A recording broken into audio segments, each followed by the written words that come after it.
With me is Minister Shahriar here in Dhaka. Sir, welcome to WION. My first question to you is, how do you see India-Bangladesh relationship? They are going through a golden phase, but there must be some challenges as well, if you can talk about them as well. Well, there will always be challenges. Neighbors will always will come with challenges, but the historical past and the bondage, and especially the progress we have made for almost a decade for now between Prime Minister Sheikh Hasina and Prime Minister Narendra Modi, is unparalleled, incomparable to any other achievements that bilateral neighboring countries has made, despite having some issues. So we have that, but of course we have proper platform to discuss them. But achievements has superseded much compared to the challenges. The takeaway from the relationship, especially in last 10 years, is humongous. So do you think India has helped you when it comes to resolving the Rohingya crisis as you wanted? Uh, we understand. I'm not too sure. How to what's exactly India is doing backdoor, or but what we understand. Whenever we raised it, they were compassionate. They said that they are engaged, but we understand the sensitivity because there are some regional other countries where issues are more linked probably. So it's a very delicate one.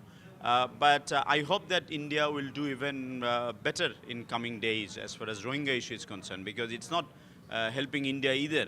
I don't think you could successfully pursue the plans that you had for the northeast through Myanmar succeeded. And also the instability element, the insecurity, the law and order, or deterioration of law and order rather, in that particular part of Myanmar is helping neighboring states of India. So it's a common problem as far as we are concerned in Bangladesh. We feel it's an equal problem to India, and we need to join voices together to make sure the issue is not forgotten and there is a political solution to it. India has invited Bangladesh for the G20 summit as well. How do you see this invitation by New Delhi? Well, I said that during the Raisina dialogue that we are very happy about it and grateful to India. We are the only South Asian country invited. That goes on to tell you the respect in the relationship and the potential that Bangladesh can bring, and the experience and stories that Bangladesh can bring to the G20 table, and also goes on to inform this to the other 19 members of G20 and help them find a solution or guide them so that countries in this other region and also LDC countries are not forgotten and still an agenda item in G20 tables. So there's always a debate in the region and outside as well, China versus India. In Dhaka as well, there must be this debate. How do you see this debate going on? Who would you favor? I know it's undiplomatic, but who would you favor when it comes to New Delhi or Beijing in terms of your relationship?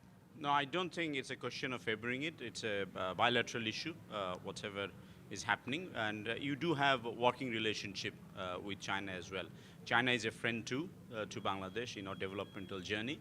And they have achieved a lot in engineering, in commercial power, in bringing in raw materials. The two major countries that we have trade imbalances with is India and China. But the raw materials, I know some of the economists will go and criticize those imbalances.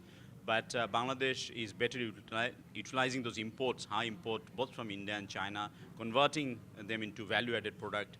And we have reached $50 billion plus exports. So, China is also a friend, but friendship of with India is of at a different level because of the history. So do you expect Pakistan to apologize for the atrocities of 1971? Because this is something that the Bangladeshi leadership has raised several times. And also, how do you see the current ongoing turmoil in Pakistan? Well, it's sad, but it's I don't want to mention on internal affairs of any country, so to speak. But of course, we want Pakistani leadership to apologize and stop interfering in our affairs. And that's a common agenda whenever our leaders meet, which is not very regular. But I just hope for the greater humanity, the country will find a way to stabilize itself. And sir, how does the sanctions, when it comes to the Western sanction on Russia, has impacted Bangladesh, especially when it comes to energy imports and also the Rupur nuclear power plant? No, it hasn't impacted. We don't import energy from Russia, so to speak. And Rupur power plants, we have found alternative to bring and use the ships. No, it hasn't affected the sanction. But of course, the war has affected, as it has affected all the countries in the world in increase of fuel prices, decrease in supply of grains. So we are that way affected, but the sanction to Russia by any country or region, no, that hasn't affected Bangladesh. So my final question, there have been violence against the minorities in Bangladesh. Do you think that this is happening primarily because Bangladesh goes through an election cycle very soon and that might be done to destabilize the situation? I don't want to term it as a violence.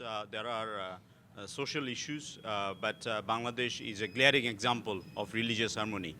The peaceful coexistence between Muslims, Hindus, Christian, and Buddhists are among the best in the world. And Prime Minister Sheikh Hasina is leading by example. As much as it's true for India, it's true for Bangladesh as well, that all the major religious days, festivities are public holidays and celebrated by many. But I'll not deny the issue where some right-wing political parties that was largely part or associated by BNP and Jamaat Islami, they have identified this as an area to raise question mark, but they are the one who are behind those attacks, especially after the election in 2001. The atrocities on Hindu properties and lives and individuals were humongous, and of course we have taken judicial measures and law enforcing agencies ever alerted, and even the issues sometime the last Durga Puja went peacefully, but the year before last there were one issue in particular. We dealt with it the way the situation demanded, and we'll continue to make sure that all religion has equal rights. And what Prime Minister Sheikh Hasina says that we do not use in official or any colloquial language the word minority as it's used by many other countries. Everyone is a citizen of Bangladesh and we all have equal rights. So no one is a minority here. Well, thank you so much, sir, for speaking to WION. It was pleasure speaking to you here in Dhaka, sir. With video journalist Chandra Shekhar, Siddhant Sibal for WION in Dhaka.